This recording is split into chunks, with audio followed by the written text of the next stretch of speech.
So let me get this straight. You've trained the employees. You've written the safety procedures. You've written safety programs. You've had safety committee meetings. You've talked to managers, and you feel like you still have employees that ignore the safety rules. Well, if you feel like you're getting pushback from employees, this is the video for you to be watching. You see, in this episode, we're going to talk about some proven strategies that you can use when employees ignore safety rules. These strategies, they won't just get people in line, but they'll actually protect your employees. They'll prevent accidents from happening, and in the long run, it'll prevent OSHA from even showing up because of an accident or an employee complaint. Let's dive in.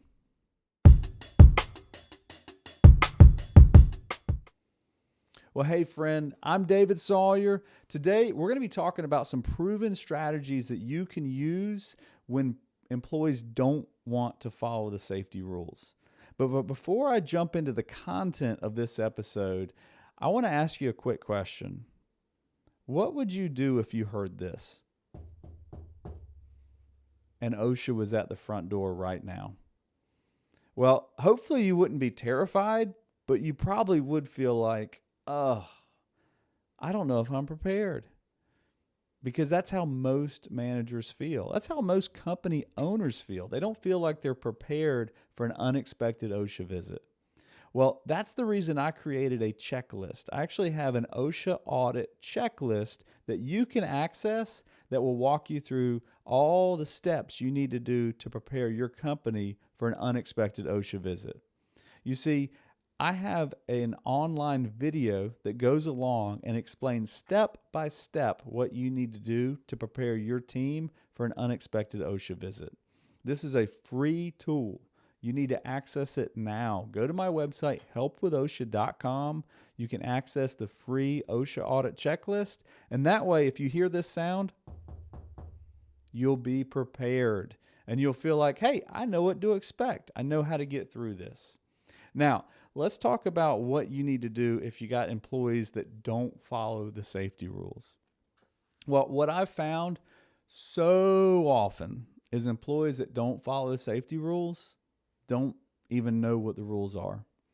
Either they're new and they're just unaware. They got transferred into that department. They're a temporary worker. Their supervisor never told them. For whatever reason, they just didn't know.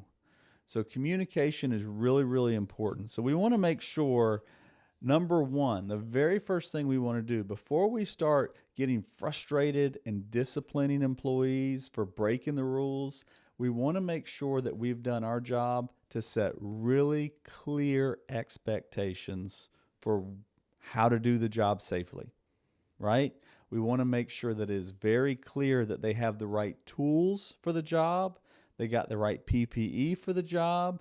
They got the right training for the job. So all of that falls on us as management. We want to make sure that we have equipped employees with everything they need to do it right. Now, if we've done that, if we've provided all the tools, all the know-how, everything they need to do the job, and they are still refusing to do it, the next step is don't take it personal. It's not personal. It's not. But we need to find out why.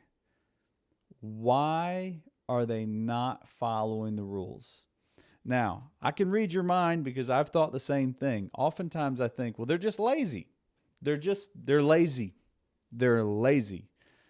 You know what? You're right. And so are you. And so am I. I'm pointing at myself right now. The reason I say that is because people always look for the path of least resistance. So part of our job is we have to make it easier for someone to do it the right way than for them to take a shortcut and do it the wrong way. And that's difficult because shortcuts are by definition shorter. So we got to make it hard for them to do a shortcut. We got to make it easy for them to do it the right way. Now, talking about why. The best way to find out why is to ask the question. So one of the questions you can ask is when you notice somebody's doing it wrong, you want to ask, hey, do you understand the safety rule here? And if they're like, yeah, I understand it, but I can't do it because this doesn't fit in that material. Yes, I understand the safety rule, but I don't have any locks and tags. Yes, I understand the safety rule, but I have a medical condition that keeps me from being able to do XYZ. So why? Now, here's something that is gold. So if you're watching this, please, please, please pay attention to this. When you're asking the person why, ask them in private. Don't ask them in public. Find out why, and ask the manager and supervisor too. You see, we want to know why because we want to know why. Don't take it personal. It's not personal. They're not following the safety rule. It's not because they hate you as a safety manager. At least I hope it's not. It is almost always because of something going on with them. So we want to know why. Going along with that same line of thinking, managers have to set the example. So I've said this countless times in previous videos and previous episodes. Safety starts at the top. So you have to have good examples at the top. Management has to lead by examples. Supervisors, crew leaders, anyone who is a form of leadership has to know the safety rule and follow it. If they're not following it, if you have a department where everyone's supposed to wear hearing protection and you walk out there and the manager's not wearing hearing protection, guess what? You are fighting a losing battle. People aren't going to wear hearing protection because the manager's not wearing hearing protection. So you have to make sure you get the manager buy-in. The manager has to set an example for their people. That right there could be its own training course, is making sure that you get buy-in from supervisors and managers to follow the safety rules and policies the way that you've designed them. Now, the next thing I'd say, after you have got the managers to buy in, you've set clear expectations, you found out why it's not working, it's really important to have a private conversation.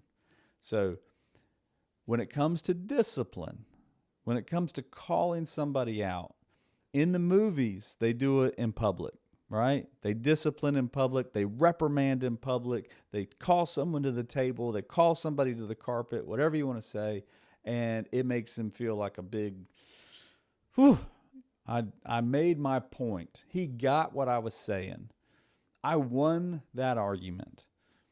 And what you discover is nobody wins an argument.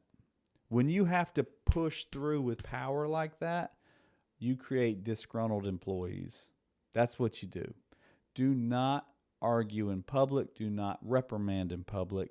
Do that in private. Pull them off to the side. We want to find out why they're not doing it. We want to understand it. We want to make sure they got the right tools. All that is part of the process. Now, after we've done that, now we move on to the next layer. And this is where people want to, this is probably why you clicked on the episode. You said, hey, I want to know this part of it. Here's the main part of it. Discipline. A safety program has to have teeth. They have to have teeth.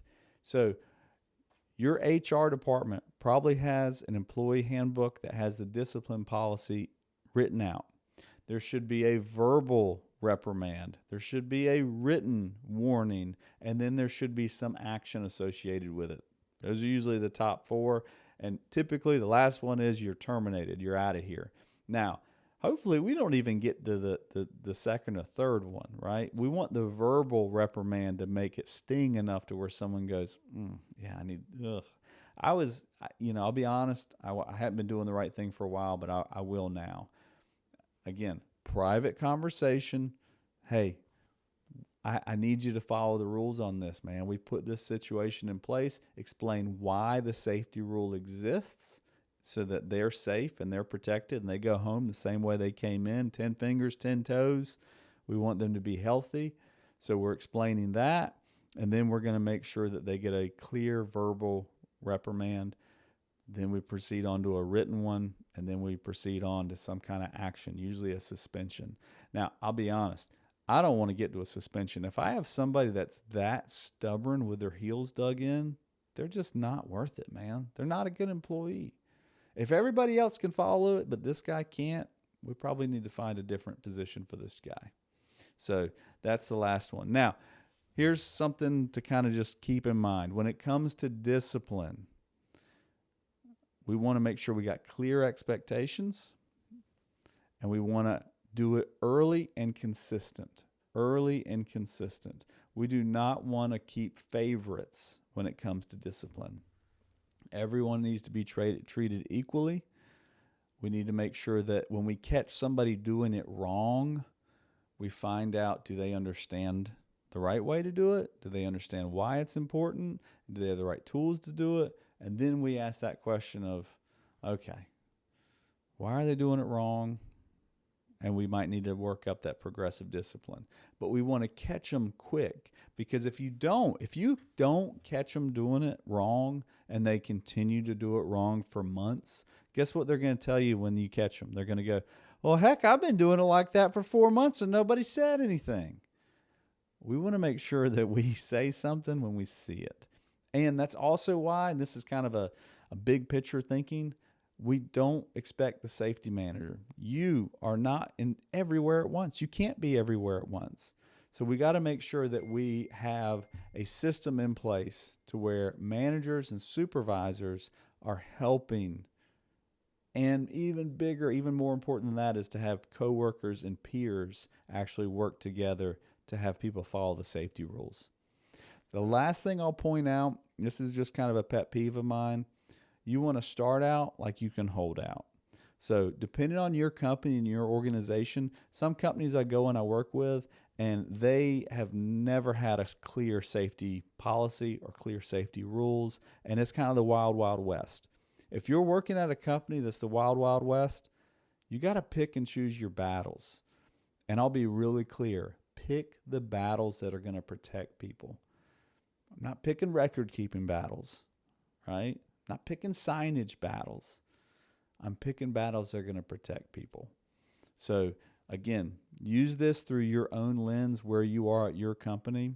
But when it comes to discipline, you want to have clear expectations. You want to have a systematic process of discipline. You want to be consistent, and you want to make sure that you're catching people early on. All right? Having said all that, until we talk again, do everything you can to keep the people you work with safe. And don't forget, go to my website, helpwithosha.com, and you can download a free OSHA audit checklist that'll prepare you and your team for that unexpected